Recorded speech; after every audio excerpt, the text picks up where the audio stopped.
you know, like, you start me talking about American soccer and stuff like that. Those chicks, like, you're already getting paid more than the men, Dale. Comparatively. Profit share.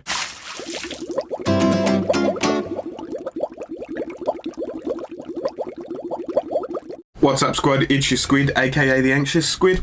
I did a like new fans, World Rally for new fans sort of video the other day, and it got blocked about half a millisecond after I uploaded it, so hopefully you'll see it at some point. I'll put the dispute in. They can take up to 30 days. We'll see how we go, right? But this video is hotly requested. A couple of different people suggested it. It's called The Greatest Female Racing Driver of All Time.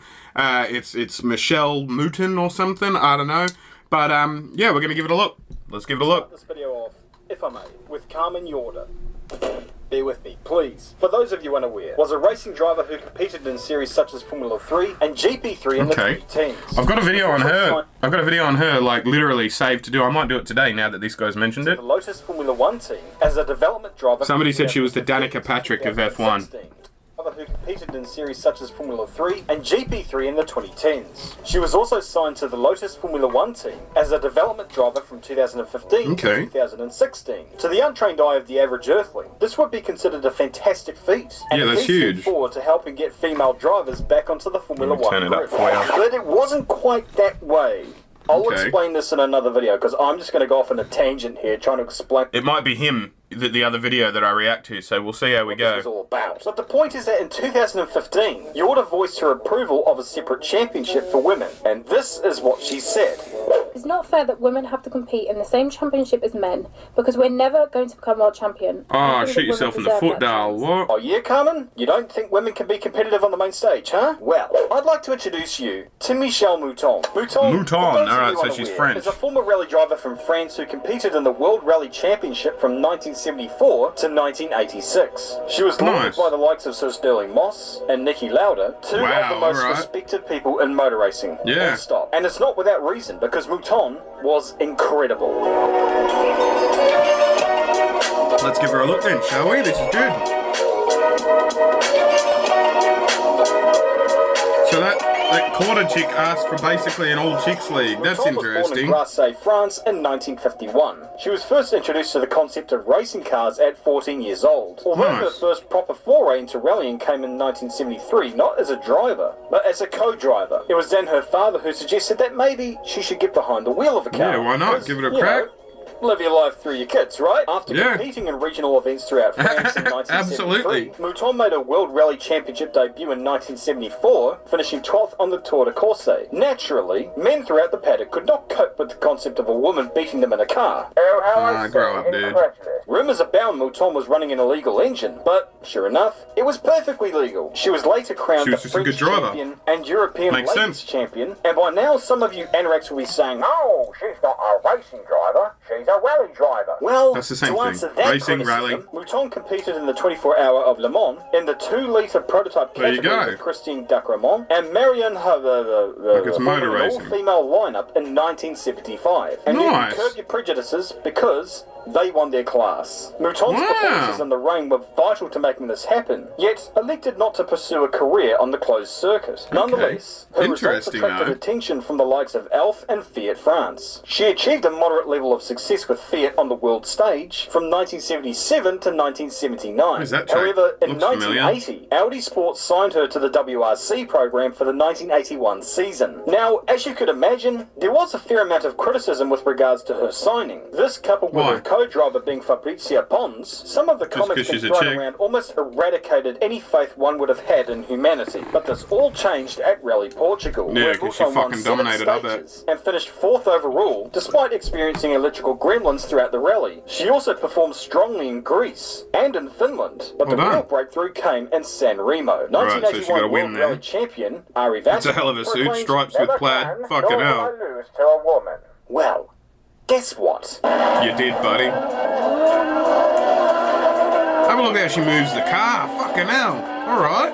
Mouton and Pons just as good as anyone else out there. Beating out their male rivals and shutting up the if not better, evidently. They hurt them, because trust me, I know. And it was the highlight of what was a decent first year in the top flight of rallying. And certainly when you consider that she was up against some genuine legends of the rally scene, including Stig Blomqvist, Ari Vatanen, Henri Toivonen, and Hannu Mikkola. Of course, she didn't contest the full season, but her first full season came in 1982, and this would be the year when Mouton would really make her presence felt. The first round was a renowned Monte Carlo rally. Mouton was performing as well as you would imagine, and had set the fastest time in the Col de Torini stage. But then, on the 12th stage, she slid off the road and out of the rally. The crash concussed Pons, while Mouton injured her knee. But this didn't prevent her from making her debut in the Swedish rally. She was running third and performing well before crashing into Hannu Mikkola's grief-stricken car, and eventually finished the rally in 5th place. These two rallies didn't really curb theories that Mouton was perhaps unable to cut it with the big boys. But she put those theories to rest at the next round in Portugal. Mouton took 18 stage wins and would win the rally outright, which immediately bolstered her up to 2nd place in the standings, just behind 1980 world champion Walter Röhrl. She would miss the Safari rally, but would make her return at the Tour de Corse in France. However, she wasn't able to match the pace of the front runners and finished in 7th place. Petering off a bit. Crucially, Röhrl didn't score that much more points either. Then came Greece. These stages are known to be real car breakers. Pace is one thing in this rally, getting it to the finish is another deal. Röhrl had won the rally twice previously, but he didn't win this one. Oh wow, girls doing it for themselves again, nice. Mouton took the win ahead of Röhrl and Toivonen, and at that stage was the only driver to have won 2 rallies that season. In the overall standings, alright, so she's leading the championship? No, she's coming second. 20 points, even after missing the round in Kenya earlier that year. And in the next round in New Zealand, Mouton was battling for the lead of the rally with Röhrl and Mikkola. However, she retired due to a broken oil pump, and the win instead went to 1979 world champion Bjorn Valdegaard. This put Mouton 32 points behind Röhrl, but in the next round in Brazil, Mouton would rebound by winning what was an arduous rally. Oh wow, she won the race, alright, okay. That'll help. You just gotta win the race you can get in. San Remo to Röhrl. Initially, win what you can, get the points you can. The African rallies in Kenya and Côte d'Ivoire, but given how close Mouton was to Röhrl in the standings, they needed to attend the Rally Côte d'Ivoire if they were to have any realistic chance of winning the title. There was something else. Fucking hell, have a look at that road. That's not even a road. Just before the rally started, Mouton received news that her father had just passed away from cancer back in Nice. His last wish was that Mouton start the rally. And this clearly gave Mouton some drive, because by the end of the first day, she was 8 minutes ahead of Mikkola, and half an hour ahead of Röhrl. Put the fire under her, didn't it? Because if Mouton can win the rally, that's good stuff. Röhrl's lead in the standings would be reduced to just 2 points going into the final round. Wow, when we thought the F1 championship this year was close. The temperature reaching 150 degrees Fahrenheit, which is barely acceptable for people being cremated. However, while the drivers were feeling the pinch, the cars also were struggling to cope. Mouton began experiencing mechanical issues, including transmission problems that cost her 25 minutes, and a complete fuel ingestion change on the last day. These issues gave Röhrl and his Toyota comrades an opportunity to catch up, and then disaster. Did they? Mouton rolled her Quattro, which saw an end to her rally. Röhrl cruised through to take the win and the championship with it. And he was happy about this, because earlier on, he stated that he would have been fine if he lost the championship to Mikkola, but not to Mouton, saying that this is not because I doubt her capabilities as a driver, but because she is a woman. Yeah, you're a fucking cockhead, man. So, now that we established that Röhrl was one of the greatest, I wouldn't mind losing the championship to that guy, but I'd be miffed at losing it to her because she's got a vagina. Like, you're a fucking douchebag, mate. You're a fucking dick. But still yet to prove himself as a human being. All that was left was the final round in Britain. Cockhead. Mouton held off Toivonen to take second in the rally behind Mikkola, and thus secured second overall in the driver's standings. Like, don't get me wrong, like, I'm not all like, you know, like, start me talking about American soccer and stuff like that. Those chicks, like, you're already getting paid more than the men, Dale. Comparatively, profit share, all that sort of stuff. Like, I get it, right? Like, I'm not one of those, like, you know, let's get a chick in everywhere that we can sort of thing. But if she's legitimately, there we go, that's the bit of sleep I was looking for.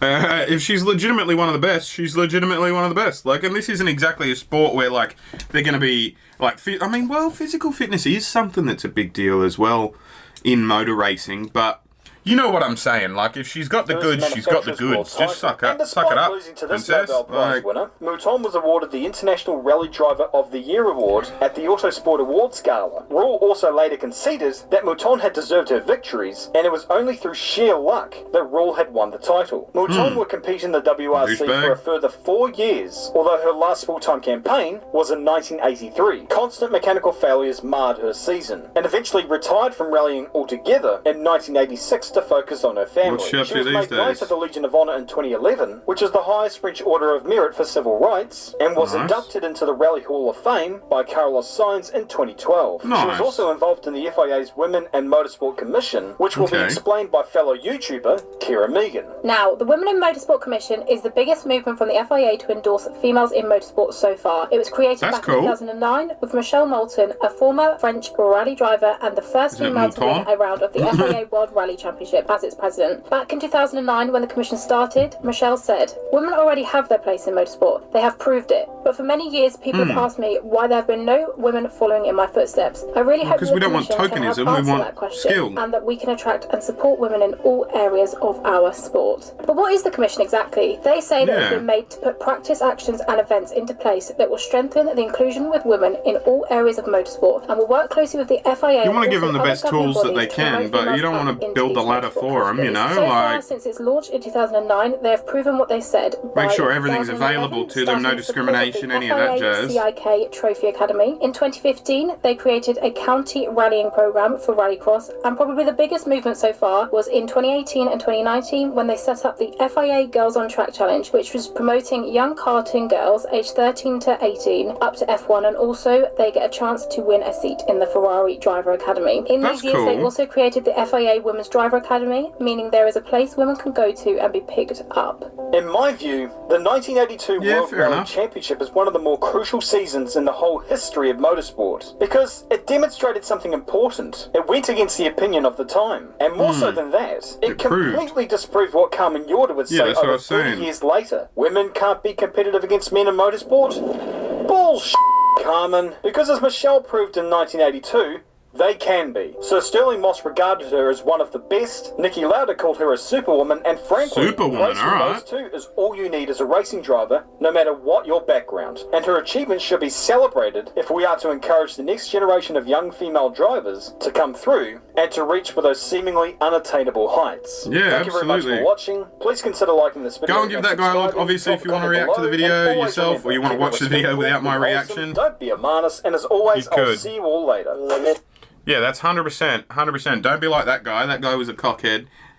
Like, I can see both sides of the debate, right? Like, and I'll put my patrons up there for while we have a chat about it and stuff. But, like, feel free to give me money. I like money. All of that jazz. But, yeah, like, it's a double-edged sword, right? Because you don't want to through, like, historical opinions and thoughts that were held by, like, dickheads like that guy that's like, oh, I don't want her in there just because she's got a MONTE and all that sort of stuff, right? Like, you don't want that to negatively affect the sport. And you know, one of the things I often talk about with, and I'm not trying to go down that rabbit hole, but one of the things, you know, we're talking civil rights and stuff like that, you know, sex-wise with women and men.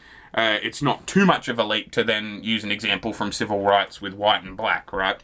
So, Barack Obama, first black American president, had he been born in Australia, he'd have been taken from his family. Like, if he was born as an Aboriginal boy in Australia, at the time he'd have been taken from his family and put in a camp, right? To try and breed out the black. And so in Australia, and the point I'm making, right, is in Australia, the Barack Obamas don't exist because of that historical, the way people did things incorrectly back then, right?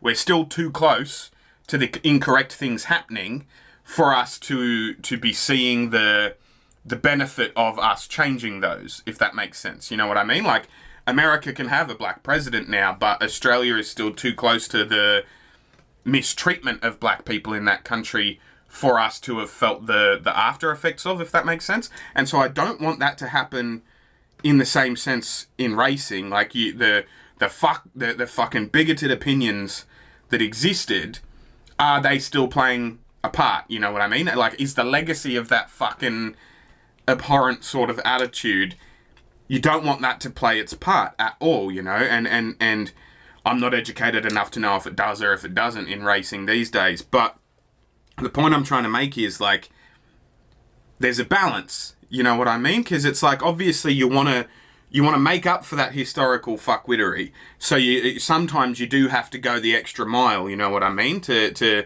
make sure that you can sort of even it up, right?